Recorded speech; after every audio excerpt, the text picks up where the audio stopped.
प्रिय विद्यार्थियों, आज की कल अंश में आप सभी लोगों का हार्दिक स्वागत है।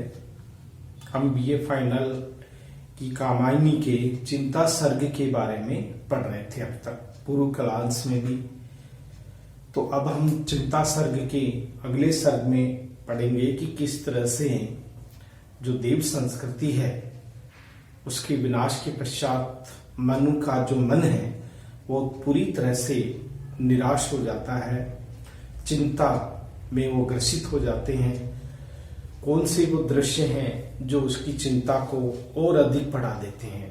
मनु दिन रात ये कामना करते हैं कि प्रलय काल की यह जो अवधि है वो शीघ्र ही बीत जाए और जीवन की एक नई शुरुआत हो सके।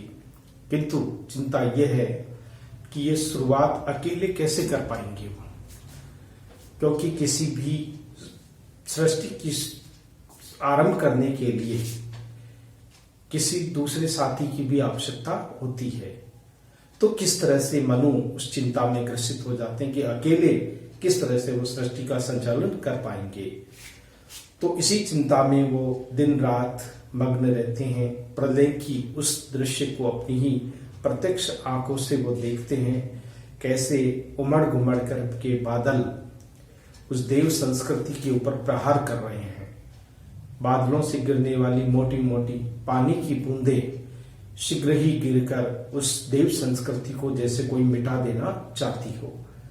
ऐसा लगता है कि प्रकृति अपना कोप अभी उसका शांत नहीं हुआ है। दिन और रात धुआंधार बारिश होती है और नदी नाले पहाड़ झरने सभी जलमग्न हो जाते हैं। वहीं देव संस्कृति का जो पहले वैभव था वो अब आज वो जलमग्न हो चुका है। मनु चिंता इस बात की है कि अब क्या होगा, उसके भविष्य का क्या होगा। क्या वो जीवन को पुनः संचालित कर पाएंगे? क्या फिर एक कोई नई संस्कृति देव संस्कृति के पश्चात पुनः सर्जित होगी? तो इस प्रकार की चिंताएं में घिरा रहता है मनु। जयशंकर प्रसाद ने कामायनी में जो चिंता सर्ग है उस चिंता सर्ग में मनु की ही दीन दशा का चित्रण किया है। मनु जो अपनी नाव के द्वारा दूर दूर तक यात्रा करने के शौकीन थे, उस प्रलय की झंझावत में वो फंस जाते हैं। और कहा भी जाता है कि एक विशाल जो मत्स्य है, मछली है, वो भी उस नाव से टकरा जाती है, जिसके कारण उनकी नाव भी शत विशत हो जाती है।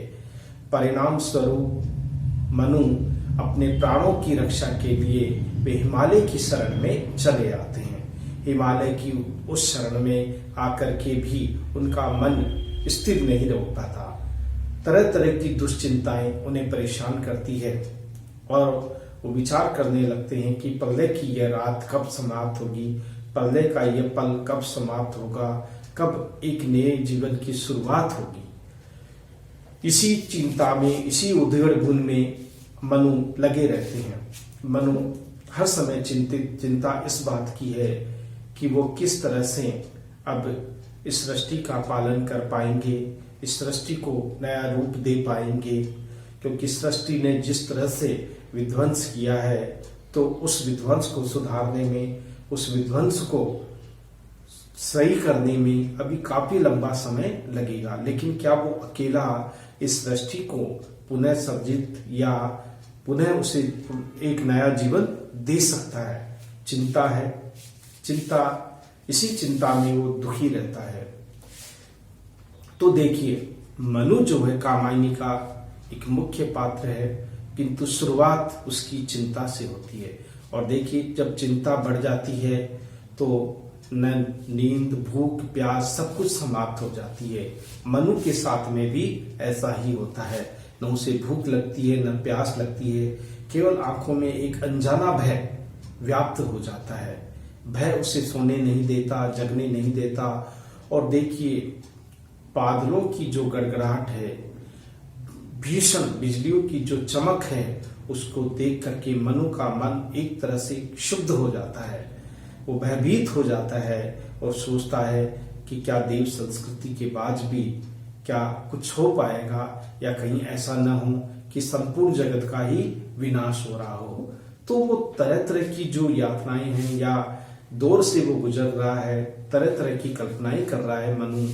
इसी कल्पना का उल्लेख हमारे इस कामायनी के इस सर्ग में किया है।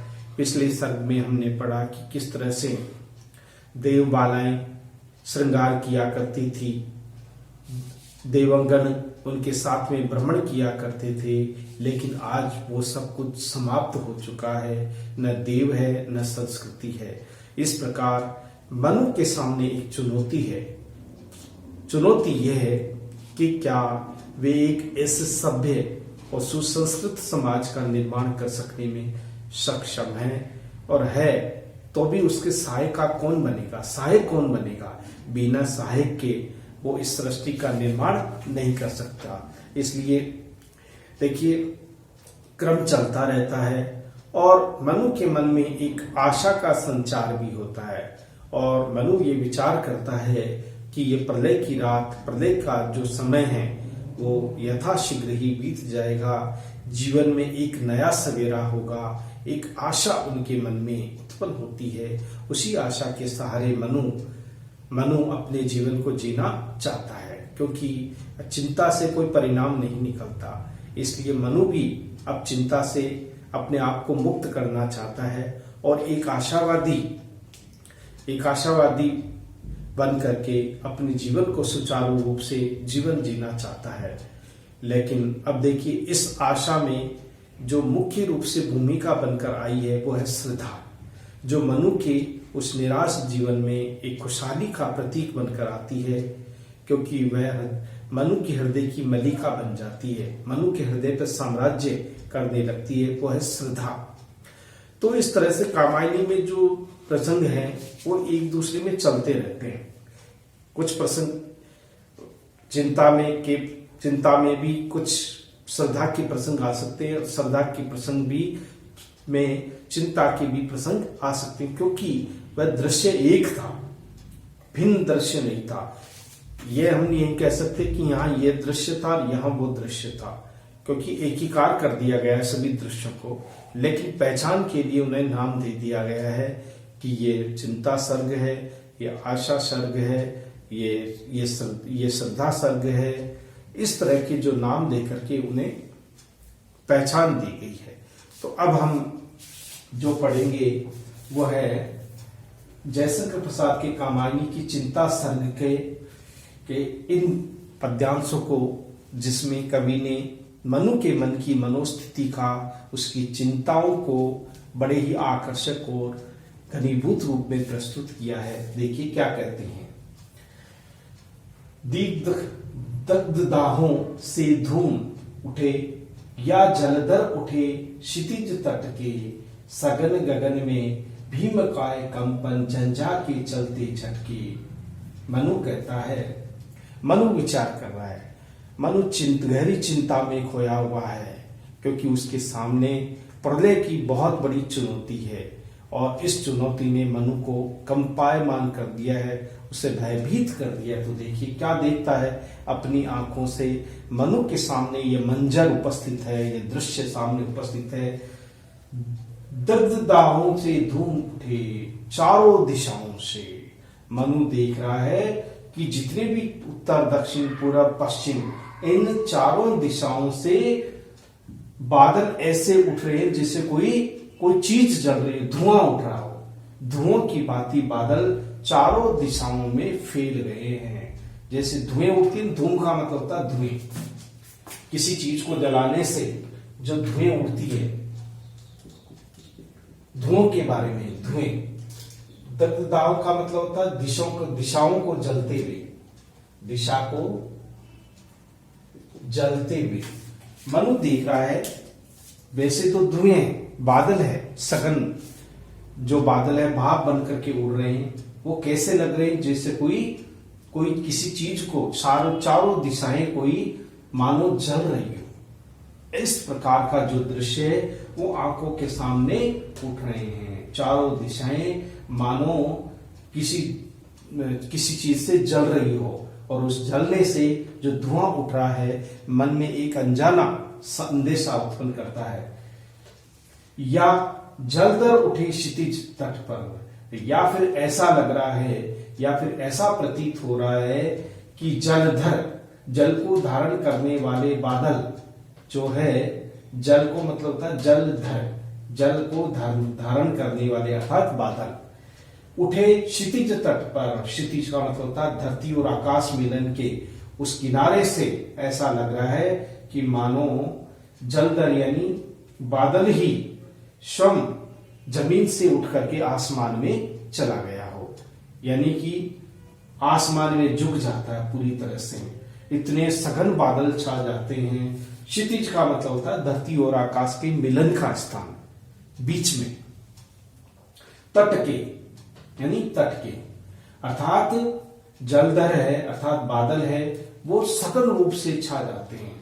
धरती और आकाश का कहीं पता भी नहीं चलता, चारों तरफ गहरा अंधकार छा रहा है। देखिए, सघन गगन में भीम का कंपन। सघन यानी गहरे, सघन यानी गहरे रूप में गगन में भीम का बादल जो थे वो और गहरे और अधिक गहरे और भीम का आवाज कर रहे थे। कंपन यानी कंपन कर रहे थे, आवाज कर रहे थे। यानी भीम यानी भयानक आवाज उत्पन्न कर रहे थे, आवाज उत्पन्न कर रहे थे। कौन? बादल। आसमान में सघन रूप से जो बादल थे, सघन यानी गहरे रूप में जो बादल थे वो सारे आकाश को घेर लिया उन्होंने और भयानक रूप से गर्जना कर रहे हैं। और इतनी गर्जना कर रहे हैं कि उनकी गर्जना को सुनने वाला भी क्या हो जाता है, उसकी भयंकर आवाज को सुनकर के कांप जाता है। मनु के सामने ये सब दृश्य चल रहे थे। मनु स्वयं उन दृश्यों को देख रहा था, अनुभव कर रहा था। झंझा के चलते झटके। झंझा का मतलब होता है आंधी और तूफान। झंझा का मतलब होता है आंधी तूफान, आंधी तूफान। आंधी जो तूफान था वो भयानक रूप से चल रहा था, हवा के साथ पानी भी गिर रहा था। आंधी और तूफान बार बार झटके दे रहे थे, बार बार भयभीत कर रहे थे। झटके देने का मतलब होता है, झटके देना कहने का मतलब होता है भयभीत कर रहे थे, उन्हें डरा रहे थे। बार बार वो चौंक जाता था मनु। किस तरह से बिजलियों का गिरना, आसमान में भयंकर रूप से आंधी और तूफान का चलना, इस प्रकार से बार बार मनु का ध्यान भटक जाता था। वो भयभीत हो जाता था और सोचता था कि देखिए कितना भयानक ये दृश्य है। जो आंखों के सामने ये मंजर उपस्थित हो रहा है वो अपने आप में अनूठा है। इसको देख करके मनु भयभीत हो जाता है। देखिए, अंधकार में मलिन मित्र की धुंधली आभा लीन हुई। अंधकार में मलिन में, अंधकार में मलिन में मित्र का मतलब यह सूर्य की, मित्र का मतलब यह सूर्य की। सूर्य जो अंधकार को निगल जाता है, लेकिन कहते हैं कि सूर्य की जो रोशनी थी वो भी अंधकार में खो गई थी। मलिन यानी खो जाना, कहीं दिखाई नहीं दे रही थी सूर्य की किरणें, क्योंकि अंधकार का जो परत था, अंधकार की जो साम्राज्य था, उसने सारे आकाश को ढक लिया था और उसमें से सूर्य की किरणें नहीं निकल पा रही थी, कहीं पर भी दिखाई नहीं दे रही थी। वो भी अंधकार में खो गई थी। कौन? सूर्य की जो मंदिर किरणें थी वो भी अंधकार की उस गहरे अंधकार में खो गई थी। धुंधली आभा लीन हुई। सूर्य की वह धुंधली जो हल्की फुल्की जो आ रही थी, आभा यानी रोशनी, वो भी उसमें विलीन हो गई, खो गई। किसमें? अंधकार में। अंधकार का जो घना कोहरा या घना जो बादल था उसने सूर्य की किरणों को भी ले लिया था या उसको भी वो ग्रहण कर लिया था, क्योंकि उससे बाहर नहीं निकलने दे रहा था। वो भयंकर जो बादल थे वो इतने मोटे रूप में या इतने सघन रूप में छा गए थे कि सारी धरती पर क्या हो गया, एकदम भयानक रात्रि के समान अंधकार हो गया। और ऐसा लग रहा था कि अब जो जल बरसेगा वो बड़ा ही भयानक और बड़ा ही प्रलय स्थिति का उत्पन्न करने वाला होगा, क्योंकि अब तो सूर्य की रोशनी भी दिन में भी रात का सा आभासित होने लगा। रात हो गई थी, दिन में भी। इस प्रकार का दृश्य आंखों के सामने उपस्थित हुआ। वरुण व्यस्त थे, घनी कालीमा स्तर स्तर जमती पीन हुई। देखिए, कवि कहता है, मनु सोच रहा है, कामायनी के मनु की ये विचार है, ये मंथन चल रहा है, वो चिंताग्रस्त है। वरुण का मतलब होता है जल देवता। वरुण कौन है? जल का देवता, जल देवता। वो क्या कहते हैं? घनी कालीमा। वरुण देवता केवल क्या थे? पानी बरसाने में ही व्यस्त थे। जल के देवता वरुण जल बरसाने में इतने व्यस्त थे कि उन्होंने, यानी कि सारे आकाश में घनी कालीमा छा गई। बार बार जल देवता तेजी से जल बरसा रहे थे और आसमान में जो रंग था वो बिल्कुल गहरा और काला हो गया। कैसे? स्तर स्तर जमती पीन हुई। बादलों के ऊपर बादल, फिर बादलों के ऊपर बादल, बादलों के ऊपर बादल, इस तरह से एक मोटी परत जम गई। पीन का मतलब होता है मोटी या स्थूल। मोटी परत जम गई। मोटी जो परत थी, यानी ये बादल, फिर उसके ऊपर बादल, फिर उसके ऊपर बादल, इस तरह से बादलों के ऊपर बादल, यानी कि एक से बढ़कर एक जो परत थी वो उत्पन्न हो गई और इस तरह से जो गहरा अंधकार था वो सारी धरती पर छा गया। क्योंकि ये प्रलय का वो रूप था जो मनु अपनी आंखों से वह देख रहा था, अनुभव कर रहा था कि कैसे उस प्रलय ने सबके मन को, यानी उसके मन को त्रस्त कर दिया था, भयभीत कर दिया था। मनु देख रहा था कि वरुण देवता भी जल भरने में व्यस्त थे, उनके पास समय नहीं था। घनी कालीमा, और बादलों की जो घनी कालीमा है, काला रंग है बादलों का, वैसे तो नीला होता है, लेकिन वही नीला रंग का बादल काले घने बादलों के रूप में ढक गया था और बादल पे बादल की एक विशाल परत तैयार हो गई थी, मोटी परत। क्योंकि यही बादल विनाश के दृश्य को उपस्थित करने वाले थे। विनाश का जो दृश्य है वो हमारे सामने उपस्थित करने वाले थे। तो इस जो पद्यांश है, इस पद्यांश में यानी कि वह जल प्रलय की स्थिति का चित्रण किया गया है। हम कह सकते हैं कि इसमें जल प्रलय के बारे में, जल प्रलय के समय का वर्णन है। ये जल समय का वर्णन है। जब जल प्रलय हो रहा था, किस तरह से मनु ने उस जल प्रलय को स्वयं अपनी प्रत्यक्ष उस आंखों से देख करके उस अनुभूति वो करते हैं, इसी का उल्लेख इस पद में किया गया है। कैसे वो जल दृश्य अब देखिए, तो यहां पर जो है वो इसमें जो है दिग्दाहों से दूम उठे या जल क्षितिज के तट पर, यहां पर हम ये कह सकते हैं कि कई जगह संदेह अलंकार और उत्प्रेक्षा अलंकार, मनु मानो जनु जानु भी लिखा है। तो यहां पर दो अलंकार है मुख्य रूप से, एक तो संदेह अलंकार इसमें और दूसरा है उत्प्रेक्षा अलंकार का प्रयोग इसमें किया गया। बिंब प्रतिबिंब जहां भाग हो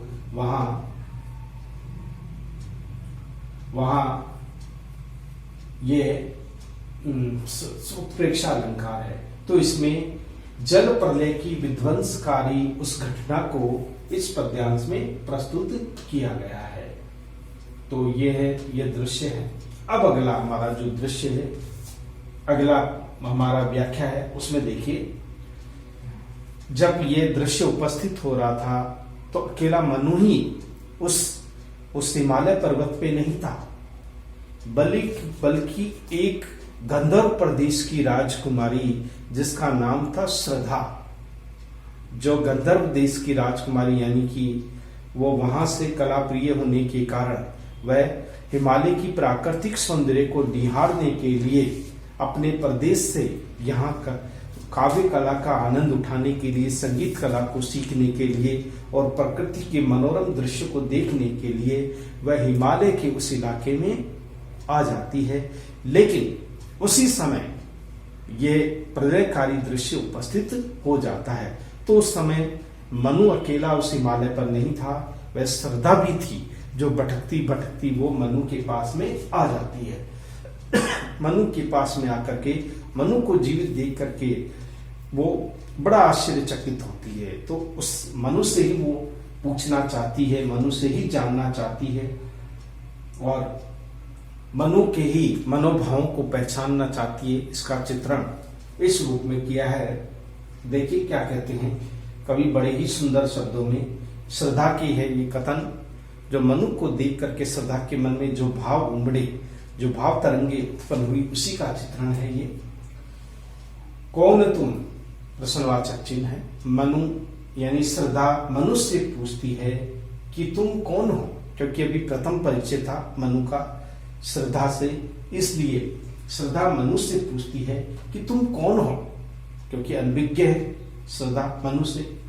सरस्वती जल निधि तीर, इस संसार सागर रूपी नदी के तट पर, इस विशाल संसार रूपी संस्कृति रूपी तट पर तरंगों द्वारा फेंकी गई मणि के समान हे मनु तुम कौन हो। यहाँ पर श्रद्धा जानना चाहती है मनु से कि तुम कौन हो, तुम अपना परिचय मुझे दो। इस संसार रूपी सागर के किनारे पर जिस तरह से समुद्र में समाई हुई कोई अनमोल हीरा या मोती, जैसे मणि जिस तरह से लहरों के साथ में बाहर आ जाता है, ये मनु तुम्हारी भी गति या तुम्हारा रूप भी वैसा ही है जैसे कि जल की एक विशाल लहर, समुद्र की एक विशाल लहर गहराइयों में छिपे हुए मणियों को किनारों पर लाकर के फेंक देती है।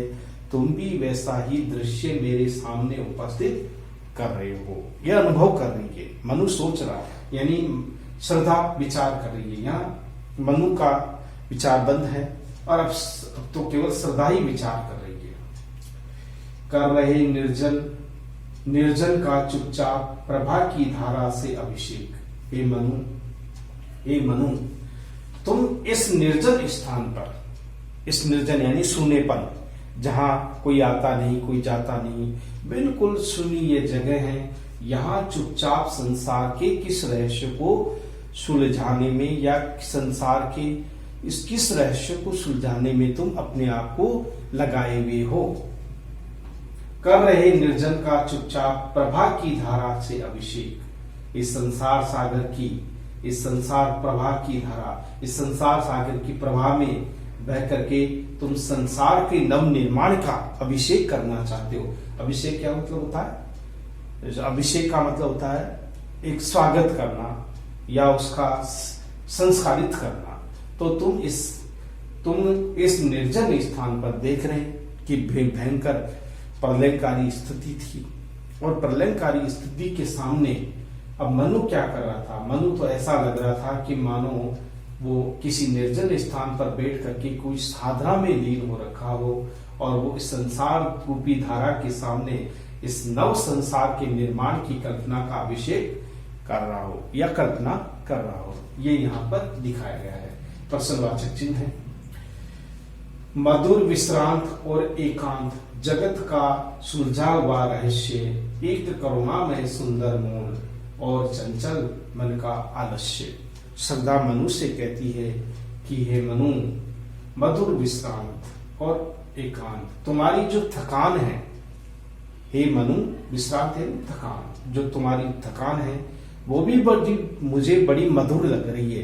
तुम मुझे उलझे हुए नहीं बल्कि सुलझे हुए, बड़े आकर्षक, बड़े आत्मीयता भाव वाले लग रहे हो। ये श्रद्धा कहती है मधुर विश्राम, तुम्हारी जो थकान है, तुम्हारी जो क्लांति है, वो भी मुझे मन को भाने वाली है, मन को अच्छी लगने वाली है।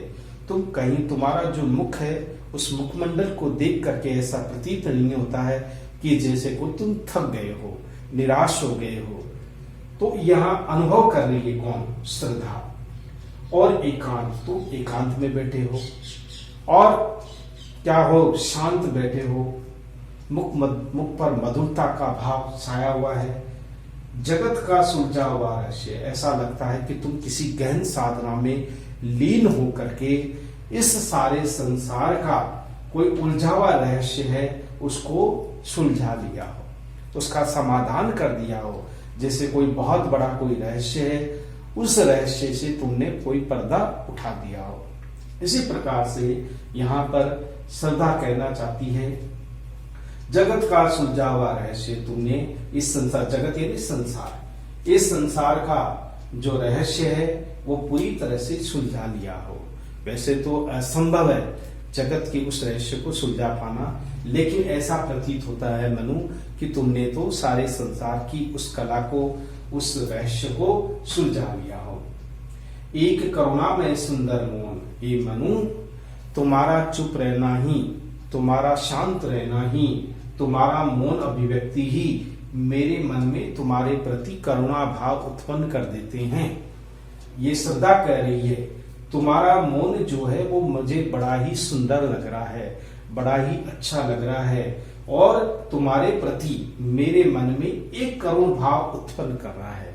तुम्हारे प्रति मेरे मन में एक श्रद्धा भाव, एक प्रेम भाव उमड़ रहा है। तुम्हारा मौन भी मुझे बिल्कुल शांत प्रतीत होता है, मुझे अच्छा लग रहा है। और चंचल मन का आलस्य, हे मनु मैं जानती हूं कि तुम आलसी नहीं हो, तुम कर्महीन नहीं हो, तुम चंचल मन में, तुम्हारा मन बड़ा ही चंचल है, लेकिन तुम्हारे उस आलस्य ने तुम्हारे उस चंचल मन को गति स्थिर कर रखा है।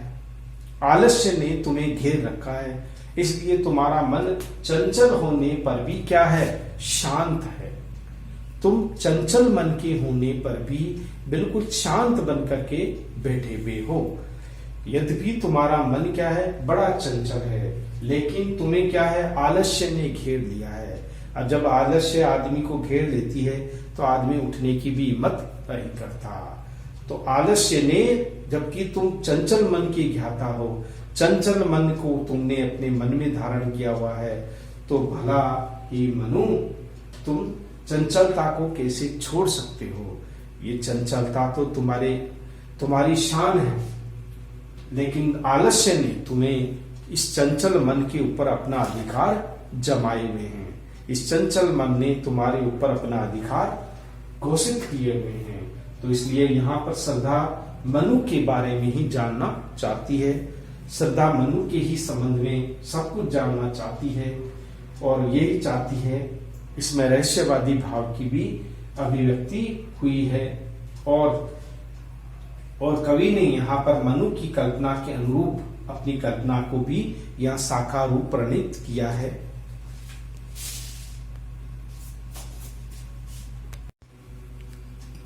तो इस प्रकार तो हम देख सकते हैं कि यहाँ श्रद्धा मनु से यही कहना चाहती है कि हे मनु तुम चंचल मन की हो, तुम्हारा मन बड़ा चंचल है, चतुर है, लेकिन तुमने आलस्य को अपने जीवन में या ग्रहण कर रखा है।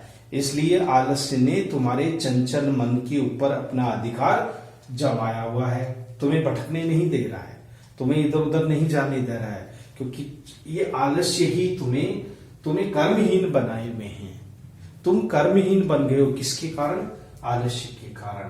तुम्हारा मन बड़ा चंचल है, तुम्हारा मन बड़ा उदार है, इसलिए तुम्हारे मन के प्रति मेरे मन में एक करुण भाव की जागृति हुई है, एक करुण भाव को मेरे मन में उत्पन्न हुआ है, जिसको इस रूप में मन श्रद्धा ने उपस्थित किया है। अब देखिए, कुसुम कानन अंचल में मत पवन प्रेरित सौरभ साकार। देखिए, श्रद्धा मनु के पास आती है, तो कुसुम का मतलब होता है सुंदर फूल, कानन यानी वन, अचल में मंद, जिस तरह से विशाल वन के अंदर सुंदर सुंदर फूल जो जंगल की आंचल में खिले हुए होते हैं और अपनी मंद मंद गति से बहने वाली हवा से उस सुगंध को अनुभवित कराते हैं, यानी कि अपना एहसास करवाते हैं। उसी तरह से जब श्रद्धा मनु की तरफ जाती है श्रद्धा मनु की तरफ जाती है तो मनु को ऐसा लगता है कि मानो कोई विशाल वन फूलों से लदा हुआ वो वहां चला आ रहा हो, वो वहां चला गया हो। मंद मंद बहती हुई हवा ने उसका एहसास करवा दिया है। पवन प्रेरित सौरभ साकार, पवन के साथ में प्रेरित होकर के सौरभ साकार, सौरभ यानी सुगंध से भरी हुई हवा, खुशबू से भरी हुई हवा अपनी साकार रूप में प्रेरित हो रही है, अपनी गति से बह रही है, अपनी गति से चल रही है वह हवा। लेकिन वहां चल कौन रहा है? श्रद्धा। श्रद्धा की जो श्रद्धा के चलने की उसकी जो गंध है वो मनु को मिल जाती है, और मनु को वो गंध इस प्रकार प्रतीत होती है कि जैसे हवा के चलने पर फूल की खुशबू भी उसके साथ में चला करती है या बहा करती है। सौरभ भर करके वो चल रही है, यानी सौरभ का मतलब होता है सुगंध से भर करके। रचित परमाणु पराग शरीर खड़ा हो ले मधु, मधु का आधार। रचित परमाणु पराग शरीर, यानी रचित परमाणु पराग शरीर। पराग होता है फूल में निकलने वाली एक तरल पदार्थ होता है।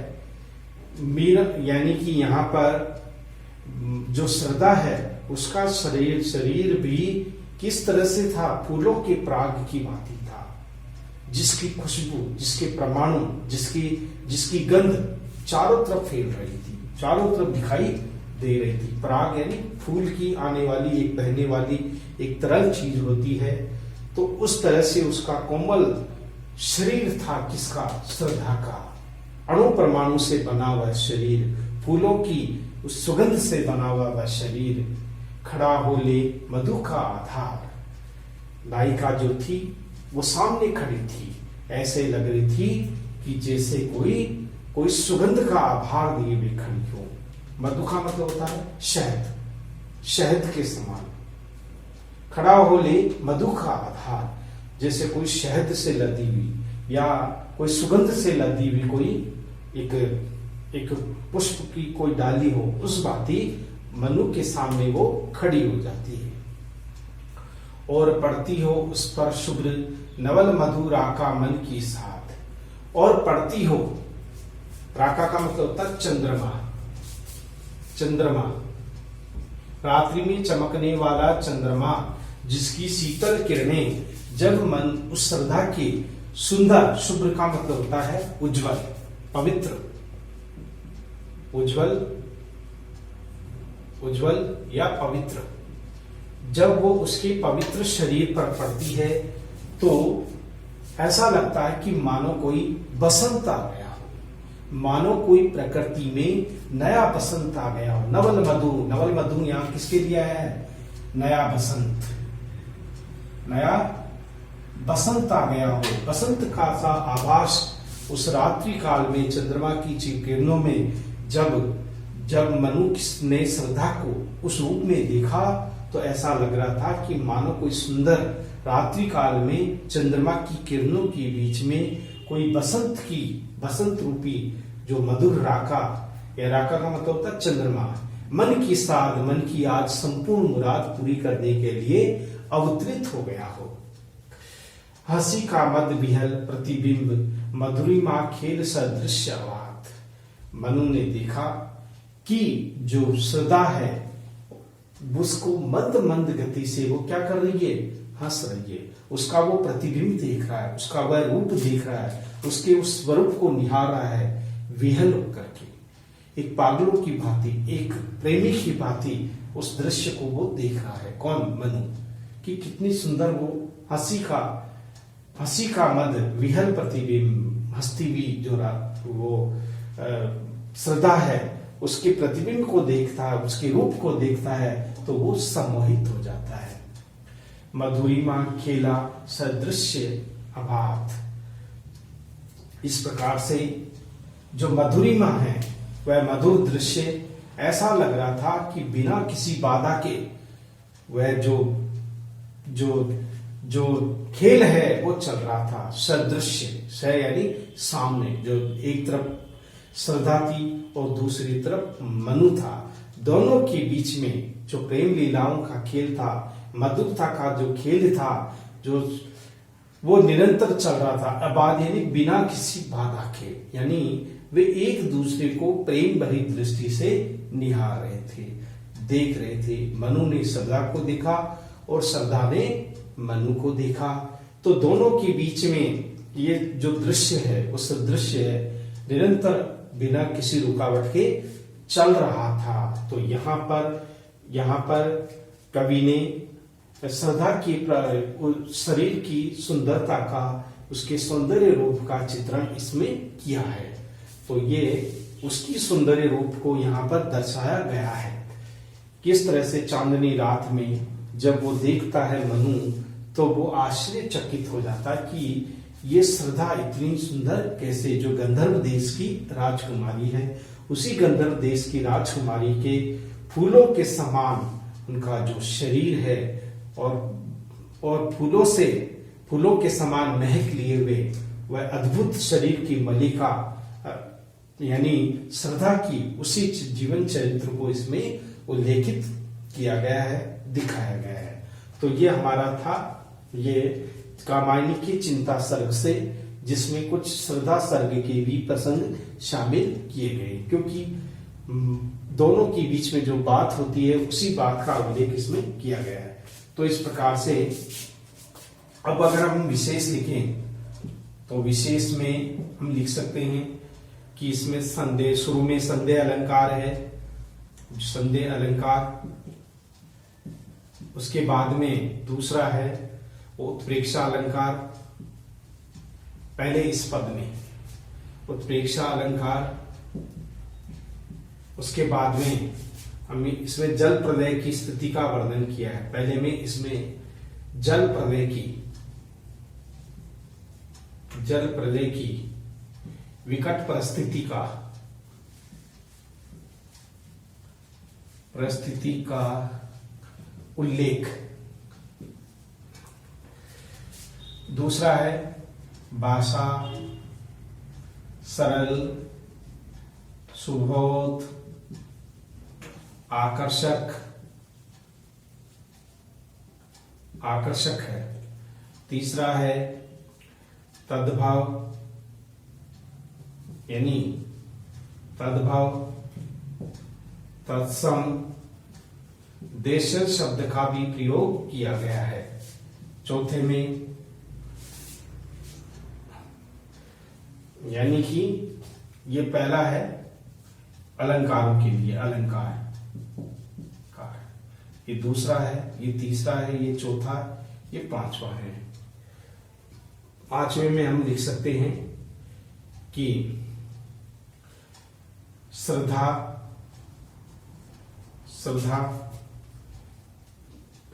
का मनु से परिचय का उल्लेख भी हो रहा है। श्रद्धा का मनु से परिचय। और छठे में श्रद्धा की प्राकृतिक सौंदर्य का, यानी श्रद्धा की सौंदर्य का चित्रण भी हुआ है इसमें। तो इसमें श्रद्धा और मनु के बीच में जो मनु पूछते हैं कि तुम कौन हो, इसके बारे में हुआ है। और इसके अलावा ये सब विकट परिस्थिति या प्रलयकारी परिस्थिति का उल्लेख किया गया है। तो इस तरह से यह हमारा जो पद्यांश है यहीं पूर्ण होता है।